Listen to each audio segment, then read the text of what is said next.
So, I know you don't want to spend a ton of time talking about yourself, but I am curious, like, what kind of led you to this work? What led you to wanting to participate in this way? We've all been brought up in a society where, any type of collective thinking is very much frowned upon, unless it's kind of the societally approved collective thinking. It's okay if it's in a church or a political party, but other forms of collective thinking are so frowned upon. How did you find your way to this type of work? I didn't find my way. Society forced me into this work through poverty. I grew up in extreme poverty inside the United States. There's pockets of extreme poverty in the United States, and there's many people who are nodding their head right now thinking, yeah, I'm from Appalachia, or I'm from this or there, or I'm from the South, I'm from some place, and I grew up in abject poverty. And I grew up in one of those places. Um, Where'd you grow up? I grew up in a small military industrial town called Bremerton, Washington, Okay. just a few miles from here. It Yeah, was when you when gotta I grew hop up. a ferry, right? Yeah. You take a ferry over there. When I grew up there, it was very, very poor. And there was definitely an above class and an underclass in our town, and that's what got me started. It's just the day that I noticed that there's families that weren't in poverty. Um, and I got started in some bad stuff. I got started in gangs and whatnot early. That was my form of class warfare early on. Um, it was like an inchoate way to attack against a world that I felt like was attacking me. And then later on, I found Youth Crew, which is like hardcore punk. And this was at the end of the Nazis' attempt to take over the punk scene in like the mid 90s. It was like sort of the end. And I got involved in Youth Crew, and we beat Nazis up for a long time. And did a lot of street fighting and stuff like that, and got really hurt. I got a lot of teeth kicked out. I got stabbed a couple times. It was brutal work, but I was a political enforcer for a long time, and I learned the limitations of physical struggle through that. I Through all that struggle, I ended with a broken body and harmed psyche and a life that was at rock bottom. And I said, man, something's got to change, right? There's got to be a better way than this. And and so my wife and I was newly married at the time. We just Occupy happened, and these different things happened, and we just propelled. It just moved us in this new trajectory, and we started just doing mutual aid. We started building these. Well, at first we started this illegalist mutual aid project that ended badly, and it's sort of this political evolution. And I really came from like crime and violence in my background, and had to work my way out of that. And we self-educated and read and this and that, and struggled and read and struggled and read. And we really did do 10 years in the desert, where we were surrounded by a bunch of people that were committed to losing, and we didn't want to lose anymore. And so we kind of left them behind and just said, we're going to build our own thing. Well, And go into a little detail on that. Like, what do you mean committed to losing? And do you mean like literally y'all were out in the desert, like no, physically? not literally in the desert, not literally in the desert. It's a I figure don't of know. speech. I Um, got um, Committed to losing, what I mean is they were not committed to self-critique. They were not committed to looking at the things that we were doing and saying, are these really working for the people that they're supposed to work for? Are we moving forward, moving our goals forward, or are we simply treading water? And a lot of the people that we were around were really committed to sort of this dogmatic idea of political change. And we said, no, that's not for us. We got to try something new. And we literally spent 8 years struggling, building our own homegrown theory, and really just humbly putting our faces into the work together with just a couple other people, and trying to find the most effective route forward. And as we were struggling, we were self-educating. We were reading and self-educating and brutally critiquing ourselves. brutally critiquing our work, saying it, continually asking ourselves, like, is this serving the community? Is this serving our goals? Is this driving our political movement forward? And we came to this idea that we have to go back to base building.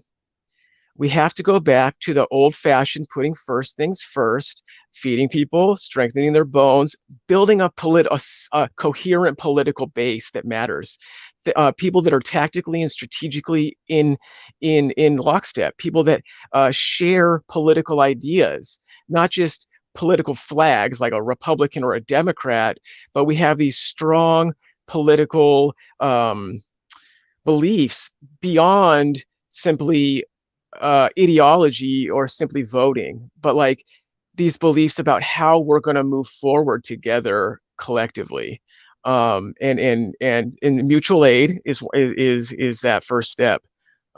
Mutual aid is that step towards building that coherent political base that can actually build working class power by, working together like like we're supposed to. And it all sounds really simple and self-explanatory, right? And my teachings are simple, but why has nobody put them to use successfully? That's the question. And so yes, they're simple, but clearly we're not doing them right. And so the corny and the simple and the commonplace, if those basics are not met, we need to return to them. And we need to continue returning to those basic things until people are satisfied. And you will know when people are satisfied because they go, thank you, I'm satisfied. We hear it every day. We hear it every day. Yeah. And that's why even during these times, none of us feel stressed out about these times because we're actively working in a struggle with people that are seeing a benefit from our work, and we're seeing a benefit from our work, and we are supporting each other. We're in harmony with each other and in harmony with our community. And when you achieve this sort of stasis, this sort of harmony, it's really hard to be sad. Because we're out here every day seeing people surviving in a real way, and not just surviving, but witnessing our labor, saying, not just like, this is great food, but like this, like, if it wasn't for y'all, we wouldn't eat for days at a time.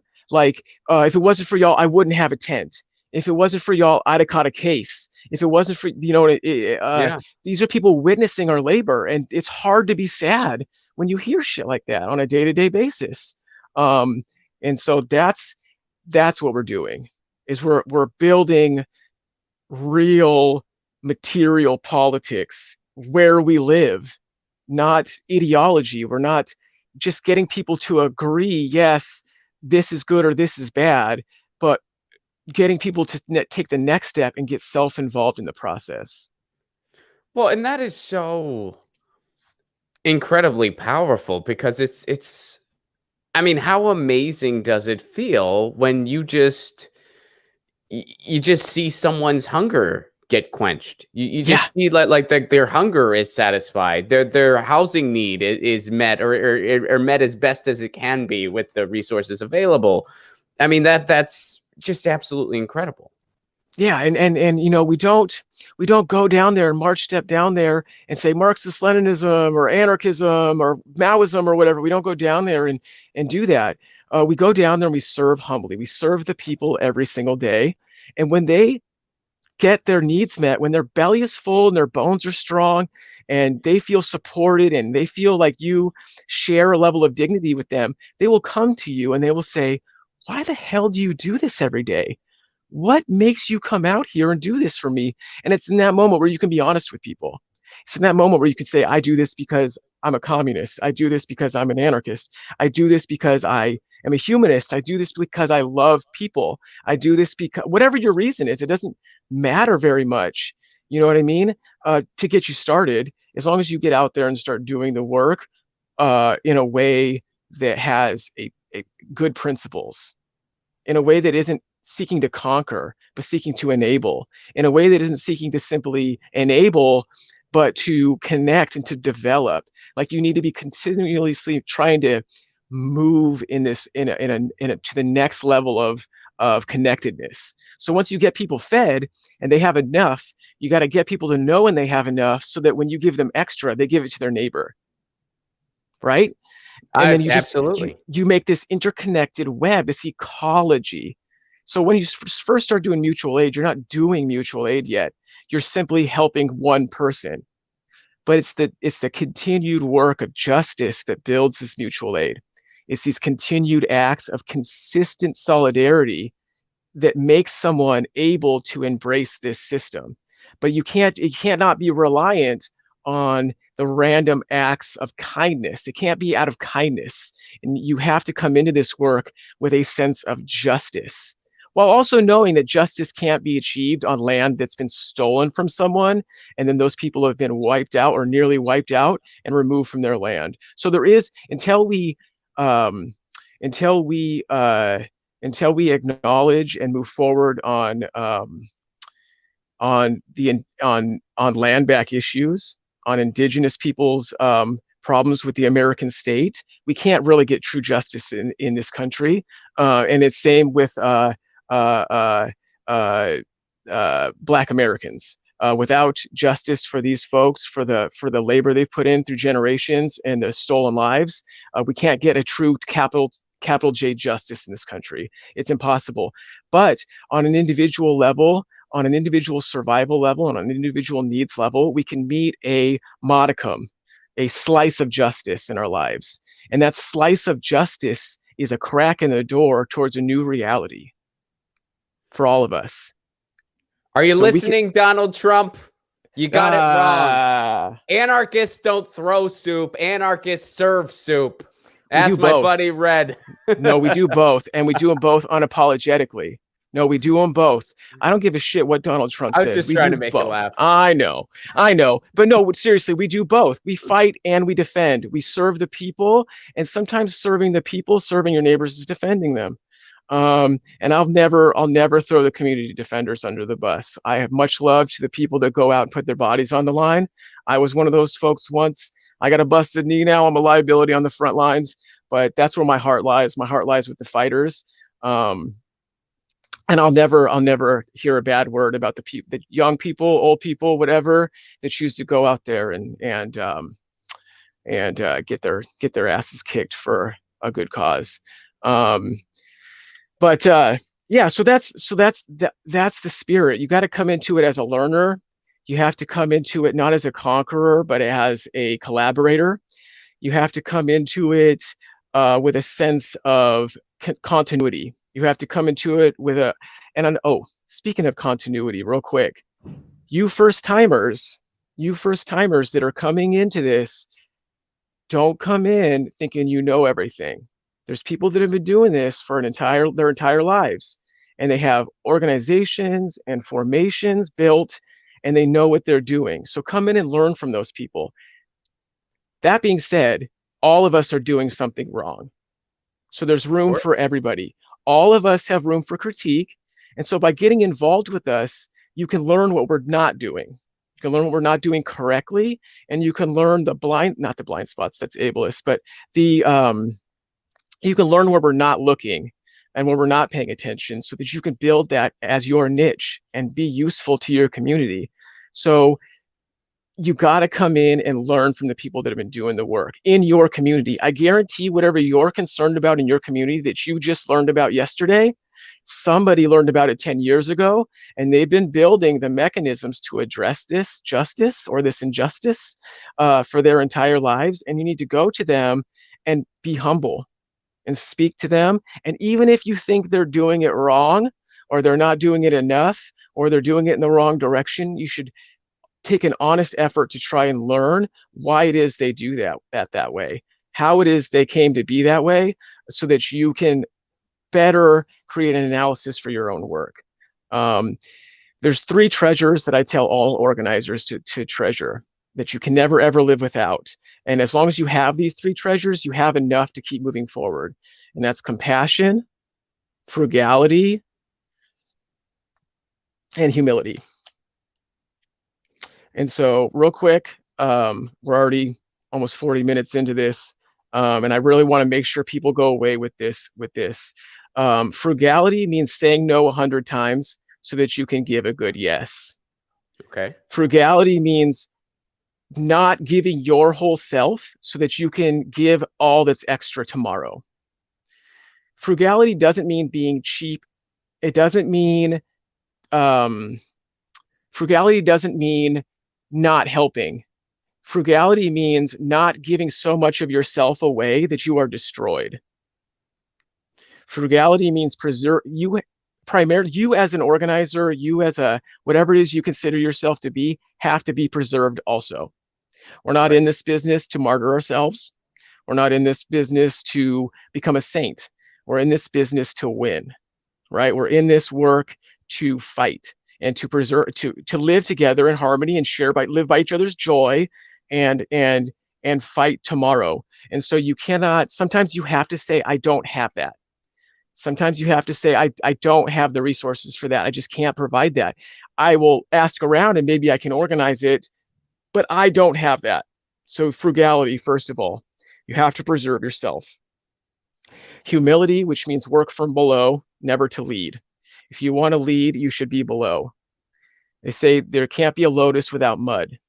And so if you want to grow something beautiful, you have to start in the mud, because the mud is where the nutrients is at, right? So you have to start in the low places. That's where the good work is. Find the lowest place in your community and go there, and that's where your work begins. Be humble. Root yourself in the mud so that you can grow lotuses. You'll never grow a flower without dirt, and you'll never make a garden without getting your hands dirty. And so, you have to get in the mud. So that humility, you're never above doing the work. You're never above handing out a sandwich. You're never above buying a pack of smokes to give out to people who need one. You're never above sweeping a floor or you're never above any of this stuff. It doesn't matter if you're a chief strategist or a communications officer or a political officer in a formation or whatever. It doesn't matter. It doesn't matter. Humility leads the way. And a formation and an individual that can remain humble can lead.